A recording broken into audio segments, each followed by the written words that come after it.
Hi, I'm Crystal, the parenting coach. Parenting is a thing that some of us just expected to know how to do. It's not like other areas of your life where you go to school and get taught, get on-the-job training, or have mentors to help you. But now you can get that help here. I believe that your relationship with your children is one of the most important aspects of your life and the best way that you can make a positive impact on the world and on the future. I've made parental relationships my life study, and I use life coaching tools, emotional wellness tools, and connection-based parenting to build amazing relationships between parents and their children. If you want an even better relationship with your child, this podcast will help you. Take my parenting quiz at the link in the show notes. Once we know what your parenting style is, we will send some tips tailored to you and a roadmap to help you get the most out of my podcast. In the podcast today, you'll hear me interview Maggie Nick from Parenting with Perspectacles, navigating parenting through trauma, triggers, and rage with grace. Trying to parent in a different way than you were modeled while trying to heal your own past trauma can be really tricky. Therapist Maggie Nick shares her story of parenting through trauma and how she was able to notice shame in herself and her parenting and what she did to change. Tune into this episode to hear all about shame-free parenting and how it leads to more emotionally intelligent and resilient children. We talk all about her own childhood and how being the good kid had a huge negative emotional impact on her as an adult. We also talk about how shame gets into your parenting and is so often the root of emotional issues, and also what reparenting looks like. Even if you don't have a supportive adult like your parents right now around you, she also helps clients navigate adult estrangement. Welcome to the podcast today. I am excited to bring you my friend Maggie from Parenting with Perspectacles. I can't even say it. You can say it. Maggie, just introduce yourself already. You'll do a better job than I will. I'm Maggie Nick. I'm founder of Parenting with Perspectacles, and now I'm Maggie with Perspectacles all over the socials. I was a good kid as a kid. I was the one you never needed to worry about. The delight to have in class. Mm-hmm. And I have spent my whole life recovering. I'm now a trauma therapist, and I focus online and with my content and workshops and everything on low self-worth, shame and inner critic resilience, estrangement support, and parenting while reparenting your inner child. So good and so relatable. And I share a little bit about my parenting journey on this podcast, but I haven't talked a lot about my own childhood. And I feel like when you speak about it, I'm like, yes, that's exactly what it was like. It was for sure. Like I always got straight A's. I always did well in class. I was always like quiet, quote unquote, quiet and peaceful at home, like the peacemaker. You were a good kid too. Yeah. So, which is probably why I relate so much to you and your content. And I thought it would be really cool today to kind of share your story. Because I know we have a lot of people on and we talk about like, okay, what should we do about this? Or what, when parents are struggling with this. But I think it's so powerful just to hear people's stories of their own resilience, of their own kind of transformation or healing, whatever you want to call it, that kind of happens that we go through in order to be able to parent in the way that we do now. So tell us a little bit, maybe start back in your childhood and tell us a little bit about what that was like. So let's see. I was the good kid. I was a twin and an older brother. So like the younger sibling, but kind of the middle sibling as well.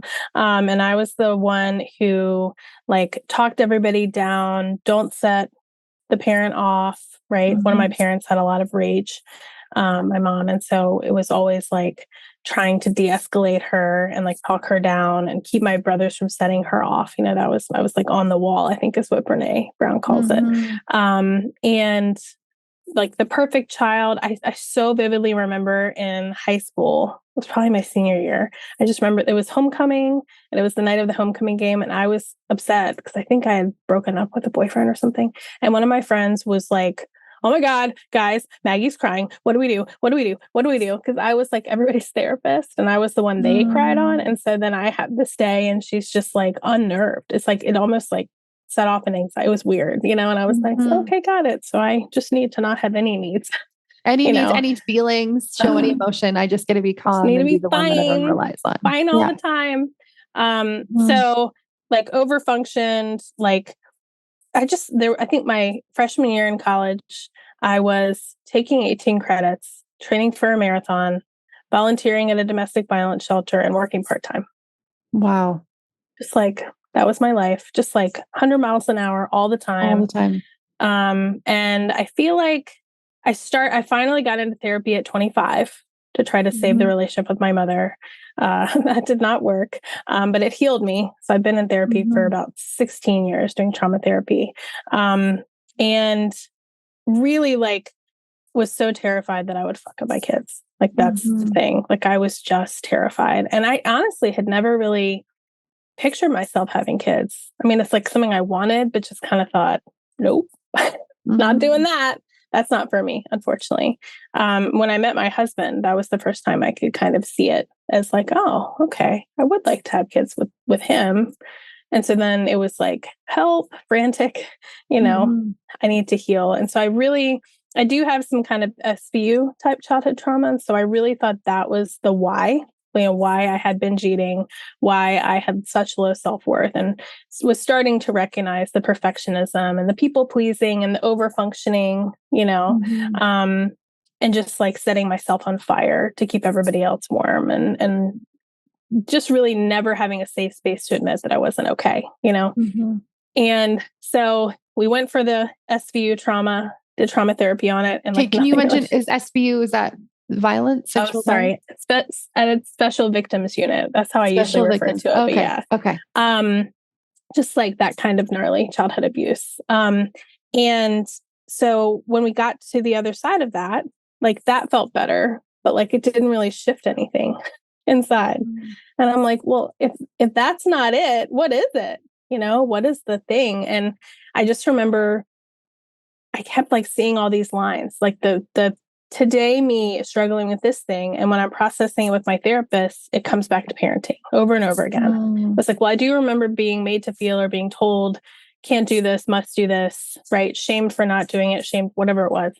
And I just remember being like, is it my parenting? And so then I'm in grad school to become a therapist. I'm pregnant with my first, finally, after a long period of time trying to make that happen. And I'm like, well, I'm just going to basically go into all of Brene Brown's papers and like go into her references and go into those and just like learn everything I can.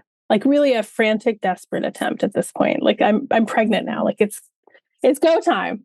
And just like, is it possible to raise kids who aren't 29 in therapy asking their therapist to teach them how to feel their feelings? Is that possible? Like, yeah. How do you raise kids? Because it was so hard as a grown up to learn how to like feel safe enough to actually let my feelings out after just a lifetime pushing my feelings down and bottling them. And is it possible to raise kids who actually feel good enough? Like, how do you do that?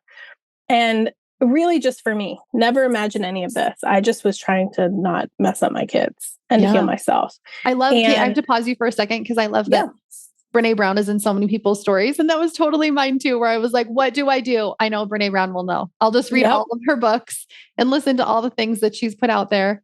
I also can just relate so much to your childhood in being that kind of one who's kind of put on the pedestal to be like the peacemaker and the calm one. And like, even though I had older siblings, there was 8 of us. I had older siblings and a lot of younger siblings. I was always the one that was like watching over everyone else. Like I was always the one that would babysit because I was like the most quote unquote regulated. I really wasn't. I never felt my feelings. And then also again, like pushing down my emotions. I remember as like a young adult being like, oh, well, I never cry. Like I never cry. But we'd like, go to Titanic or whatever. And everyone's like sobbing in the theater. And I'm like, this isn't even sad. Like I don't cry. Right. So I think it's interesting to see like the ways in which our childhood manifests in things as an adult that we don't kind of understand. And I think parenting or like looming parenting kind of brings all that up because you're like, wait a second, how do I actually parent in a different way than what has been modeled to me? Yes. Yeah. 100% all of that. Well, it just brings everything to light, unfortunately. Okay. So back to your story. So I'm in grad school learning about shame, learning about low self-worth, and I just keep bumping into shame. Shame's like the thing for everything. Shame's the origin story for perfectionism. Shame's the origin story for people pleasing. All these things. Binge eating too. I mean, I think it was some like other trauma, but I really think shame was the driver there. And so I'm like, okay, so that means that like, as far as I can tell, to be a good parent and to be a cycle breaker, even though I didn't have that concept yet, I just need to learn how to not shame my kids. Like that was and so then I became a parent, surviving. And I think I like came up for air when she was about a year and I'm like, okay, well, tantrums are coming, better learn. and just didn't find anybody talking about shame. Like nobody is like even mentioning shame or talking about its impact. And I'm like, guys, it's all about the shame. Shame is everything. If we're not talking about that, what are we doing here? And the best parenting experts of our time are not talking about shame. And so I'm like, okay. And at the same time, I'm in my graduate school internships doing counseling. And I just find myself, when I had children, I ended up having a bunch of kids with oppositional defiance disorder in my internship, which is weird because why would you give that to the intern? But I had a bunch of young boys, like under 10.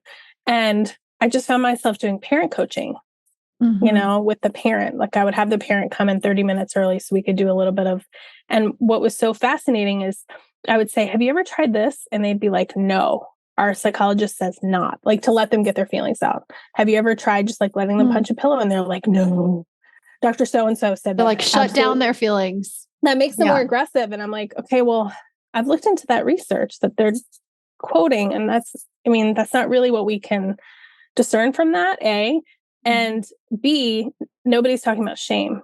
And shame's a massive compounding variable. Like all the literature we have on emotional self-regulation, like 90% of it, if not more, doesn't even take into account shame. So we're like building these entire parenting frameworks off of, kind of a broken foundation. Like if we're not, shame drives aggression. Yeah. And so if we address the shame with these ODD kids or other kids who need to explode, like we're like putting the fire out at the source. Like if we're not dealing with shame as the driver of this defiance and disrespect and aggression, then we're dealing with the smoke. We're trying to like get fans to blow the smoke away. Like that doesn't make any sense.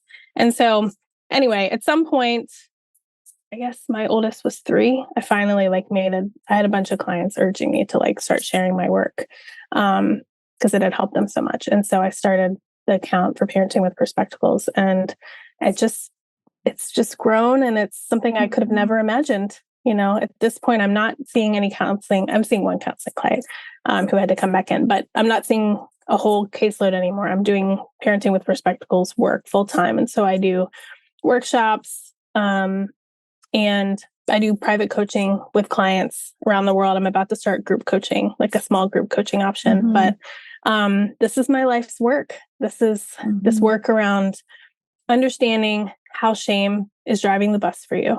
Like it's contaminating everything and poisoning our self-worth, and how to I feel like the way that I teach parenting, and it's the only way that really makes sense to me, is to say, okay, hi parent, you're struggling with, let's say, perfectionism. Here's where that comes from. Here's why you struggle with it for so long. If we want to break this cycle for our kids, this is what parenting needs to look like. We got to let this go, put this in there, and that will help you heal, but it'll also keep from starting that perfectionism fire in our children, right? Where they have to then grow up and heal that shame. And so it's about shifting the way we relate to our kids, the way that we react to them in the messy moments where they're being disrespectful and defiant and aggressive and have lied or whatever it is. It's like so much in the discipline. Like those moments are so hard, and they really took my feet out from under me as a young parent. I was going to ask you that, like, we didn't really talk a lot about your own parenting journey then. So you've taken all this therapy, you've learned all this stuff, you've done all this research, read all these papers, and then your kids do be kids, because all kids do. Some people will say to me, like, my kid's doing, throwing this tantrum and telling me that they hate me. And then I'm like, oh, so you have a kid. You have a child. They all kind of do that sometimes. How did you respond? Did you find yourself responding in the ways that you wanted to be? Oh my gosh, no. I mean, I had found the gentler parenting frameworks, and it made a lot of sense, and it resonated deeply with like how it felt like it should be. Like I didn't know what parenting should be, and I kind of knew that I would know it when I saw it. And when I found my way to gentler parenting, I was like, okay. I did kind of had the kids who I'd worked with ODD and kind of that whole regulation piece that I just feel like a lot of the gentler parenting frameworks of this time are not, it's like really good for kids who cry as their release, but kids who have an aggressive or strong-willed release. Yeah. I feel like it just kind of, I don't know. I think it's sort of pushing these fight response kids who are wired for a fight response, stress response, trauma response to like, it's trying to push them into a fawn. And like, anyway, but my daughter would be a good kid if I wasn't careful. I feel like I show up every day to parent her in a way where I don't nurture that. And I nurture the sides of her that are strong-willed. That's my approach. Like when she's fight responding to me, there are mountains of literature on children who experience stress and trauma who have a fight response. And that's what we would call a bad kid. But those kids fare exponentially better than the kids like me when they go through hard things because they don't push their feelings down. They have an innate reaction to try to fight and get that stuff out of their body. And so she's also my mini me. Like she's so much like me and she's highly sensitive and I think probably has generalized anxiety. There's just a lot of like anxiety and hypervigilance in the absence of the trauma that I've experienced in my lifetime, you know? And so she is the child who triggers me the most. She's the child who's healing me the most, you know?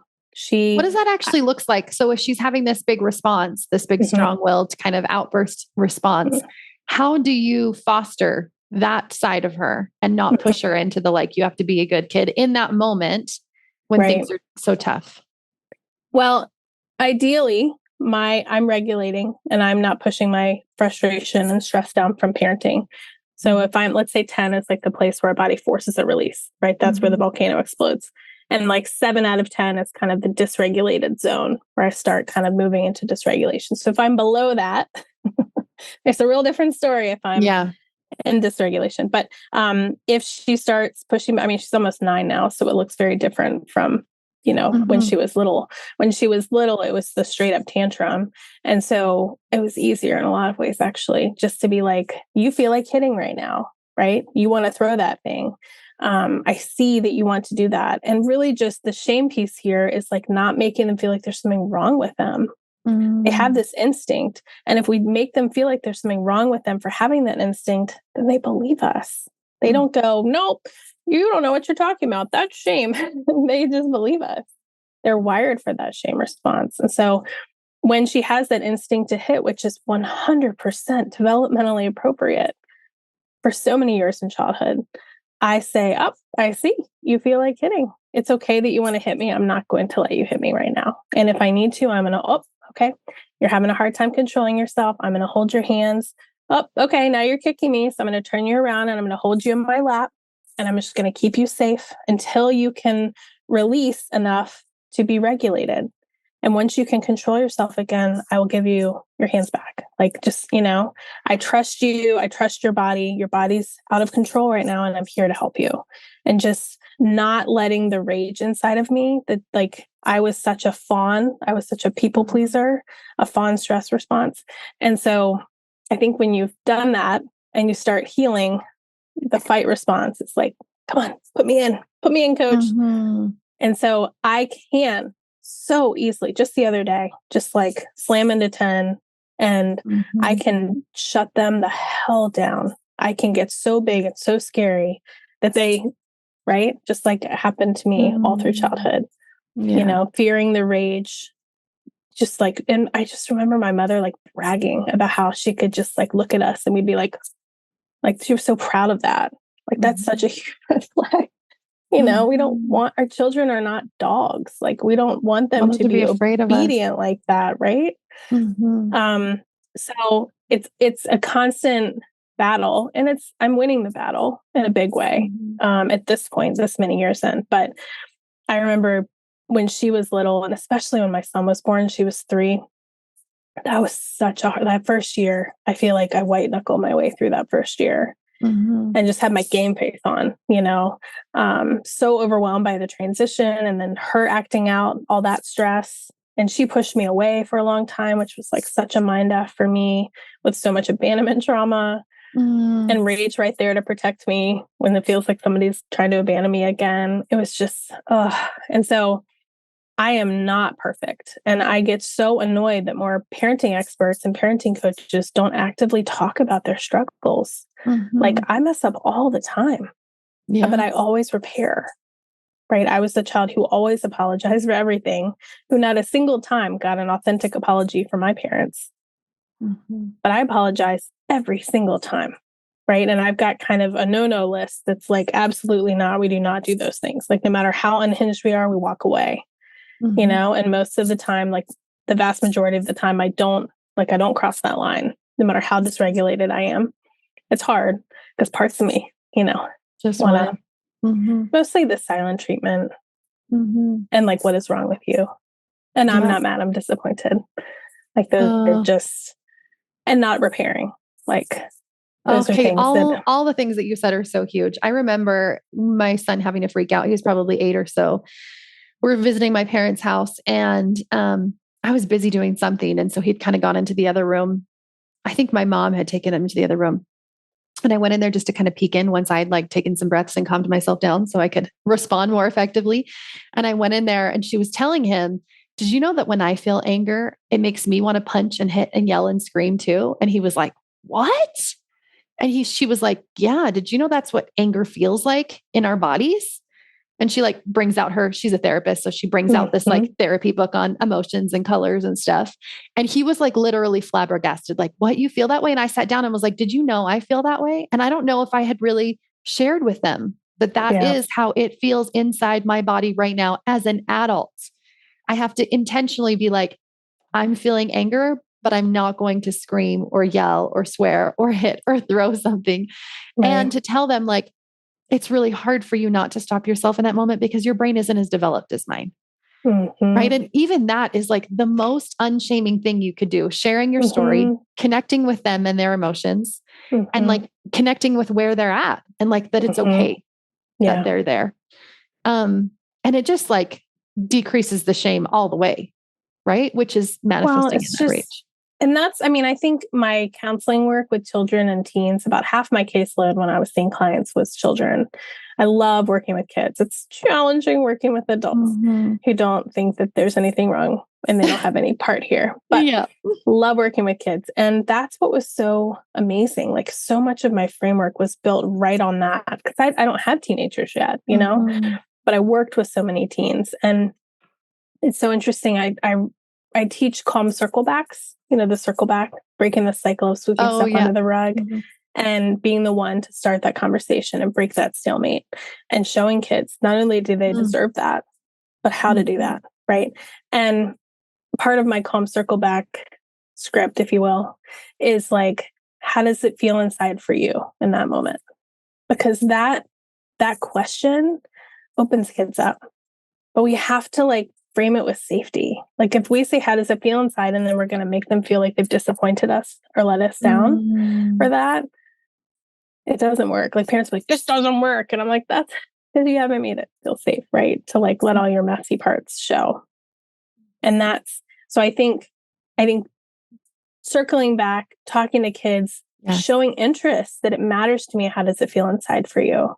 And I think the most important part of repair of the apology is, I think the apology is important, but I actually think us showing our kids that we see with our Perspectacles, we see the impact that our behavior had. The yelling, the getting frustrated, the storming out, whatever the thing we did. Like, I actually think that just as important, if not more important than hearing the words, I'm sorry, is I see that I hurt you. I see that was scary for you. And that's really like, to me, so important, like impact, right? Like I teach not punishing, but instead holding kids accountable, right? Because punishments are like consequences plus fear and shame. Yeah. To me, that's how I define that. I know I'm standing in contrast to a lot of the field with the natural consequences versus not related. That's not the distinction that I see. Yeah. And it's also confusing when you're like, what is a natural consequence? And then what's a consequence? Anyways, it's just this really gray area of like. For the record, I think natural consequences are amazing, but there aren't always natural consequences. And I think it's okay for us to do something else. I think it's about the delivery. If we deliver it making our child feel afraid of us, we deliver it with all laced with shame. To me, that's a punishment. Like you could even do a natural consequence and that would be a punishment. If you said it with fear and shame, Anyway, we're getting sidetracked, but I think that impact is so important. Like we don't need to make our kids feel like they disappointed us and let us down. We don't need to make them feel like there's something wrong with them. We don't need to make them feel like we're shocked and horrified and disgusted by what they've done and who they are, which is how it feels for them. But we do need to talk about impact. We need to talk about how their behavior impacted other people.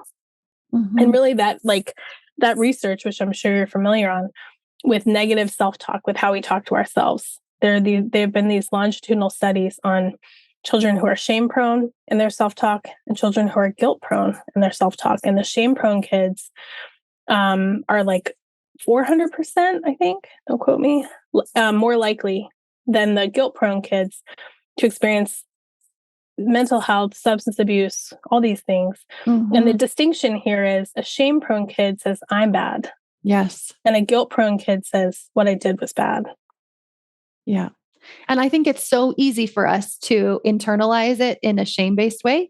Like guilt is tricky because we can be like, oh yeah, I feel bad for that. But I'm like, but what kind of bad do you feel? Like, because it's so easy, especially I find for highly sensitive kids to go to their shame, where when they feel like they did something wrong. In fact, I read an article the other day that said kids up to the age of 9 don't have a differentiation between I did something bad and I am bad. Like they can't decipher that themselves, or it's difficult for them to understand that.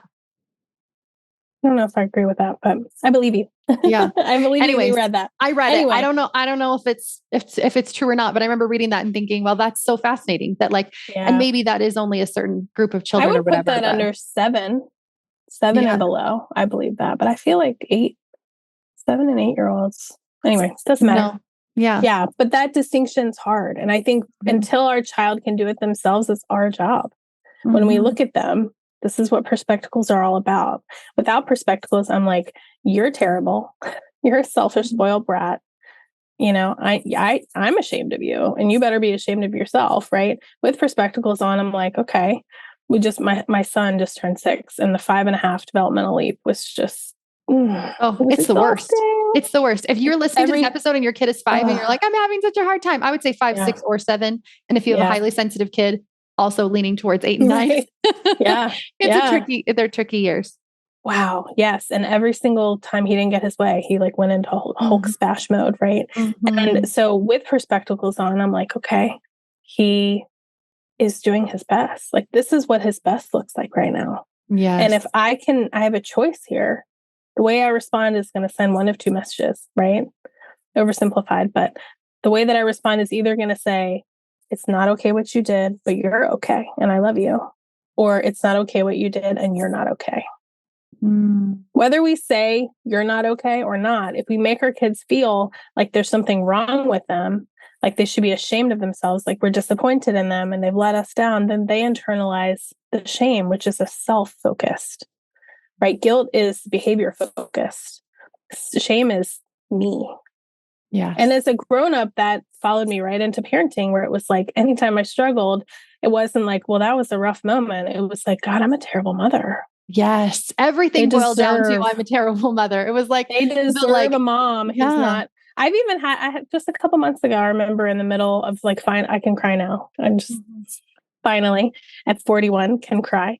And I was having a release the other night and was like, my shame part and my inner critic is just telling me that my kids deserve a mom who doesn't have so much shame. Right?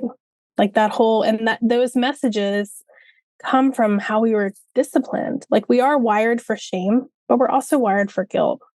And it's really a matter of which garden are we going to nurture here, right? As a parent, my children are going to have a tendency towards a shame response. And if I nurture that, it's just going to get stronger and more powerful. Yeah. I want to nurture the guilt garden where they can say, I don't like what I did there. I don't like the impact I had on those people, but they themselves are good enough. They're okay. They made a mistake. There's nothing wrong with them. And their emotions are okay. What they were feeling, what they were going through was valid. And that that was their best in that moment, but still how did it impact others? And they don't have to worry that I don't love them in this moment because of what they did, right? They know that they're safe in that way.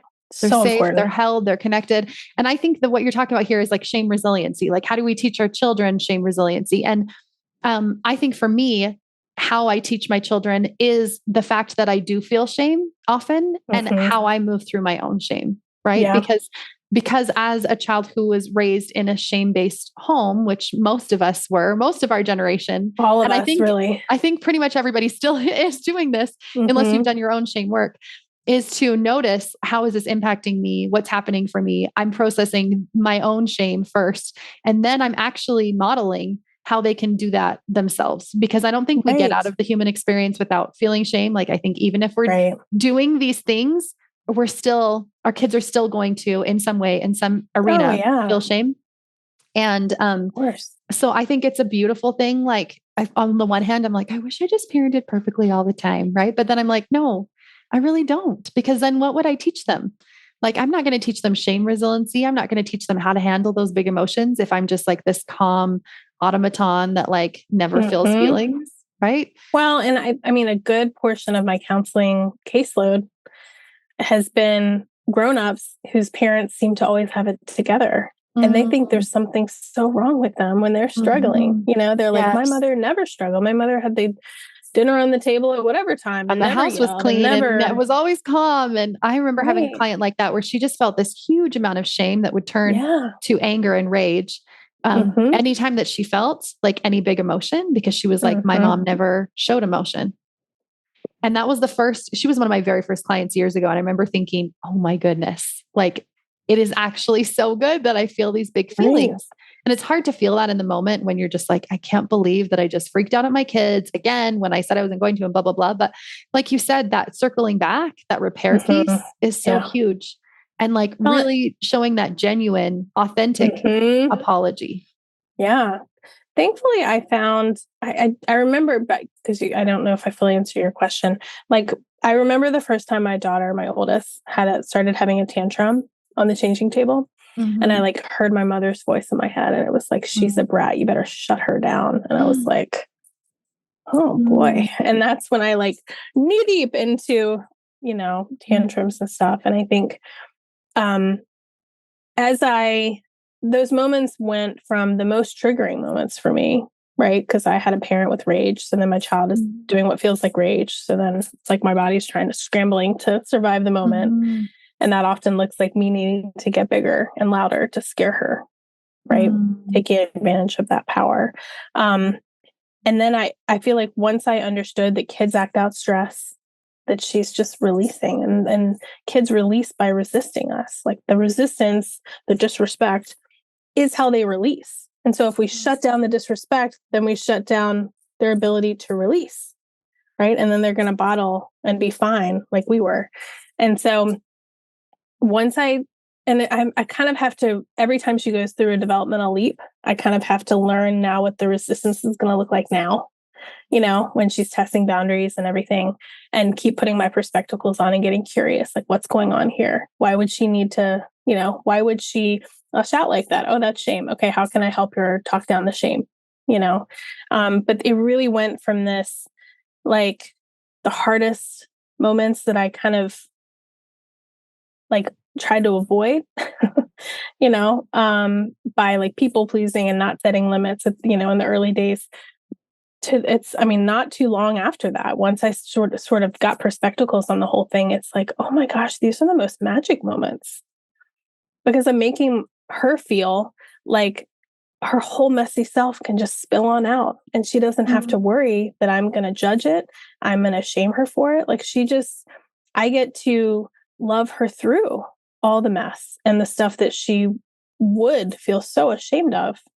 And I do recommend moving into the, like, I call them anti-shame scripts, like talking down the shame, which for her, like, generally kids below 5, the concept of shame, like, doesn't make sense to them. That's a little too abstract.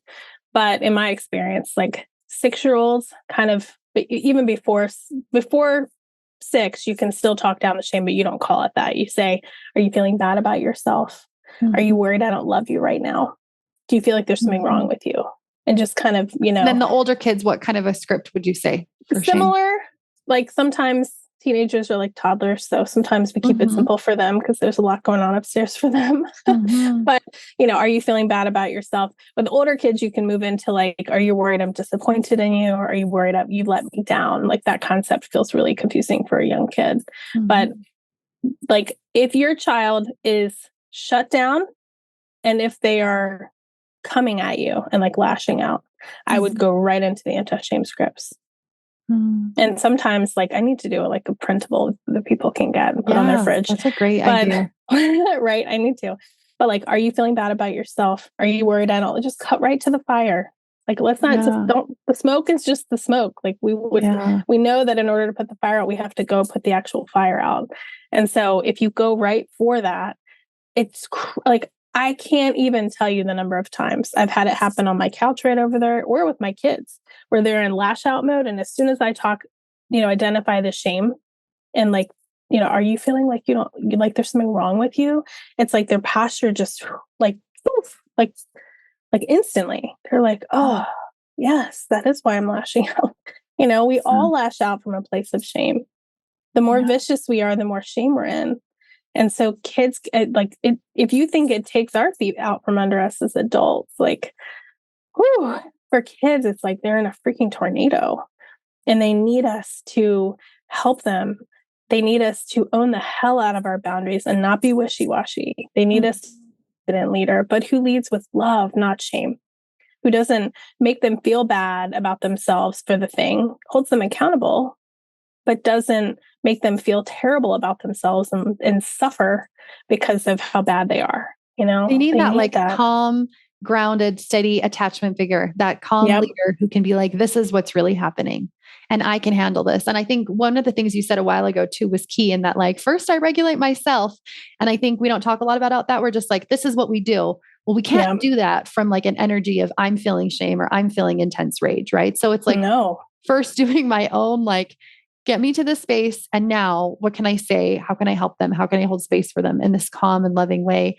And again, that it's not perfection. We don't have to do this all the time. Through our imperfections, we're showing them that we're also human, that they're always going to be human, no matter how much learning and growth they go through, that they'll make those mistakes, and how to notice their impact. So I think this has all been so good and so helpful. And I was going to ask you, what should we like leave somebody who's struggling with this, struggling with this kind of parenting with, but I feel like your tip of like those scripts is so useful. Do you have any other scripts you want to leave us with? I have the Magic 9, which is the magic 9 words that all kids need to hear when they're suffering and struggling. I actually wrote it for my adult counseling clients who were doing inner child healing. And it helped them when they would connect with their inner child to say these 9 words. And then one day I was like, what if we just said it to our kids? What if we just said it to the kids?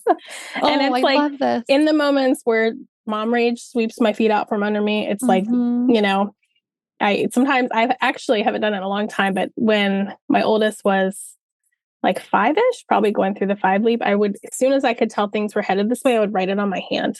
Like I would just quickly write it on my hand because it's like when I don't know what else to say, when I'm too triggered to know what to say. So the Magic 9 is I see you, I've got you, I love you. And like, we don't need to say more than that. Like, that's what my face needs to say. That's what my energy needs to say. But like, if you can get words in, that's the thing. I see you in there. And that's what Perspectacles do. Like, kids need to feel seen. They need to feel like we get that this attitude is not who they are. So many of us felt seen in a bad way, right? We were made to feel like you're a liar, you're manipulative, you wanted this, you're doing this on purpose. Yeah. Yeah. And like the healing from that, as we both know, is gnarly and takes years to offload those ideas. I mean, I feel like it's years and years and years and years. And so when we can make kids feel like, I see you in there, you've lost control right now.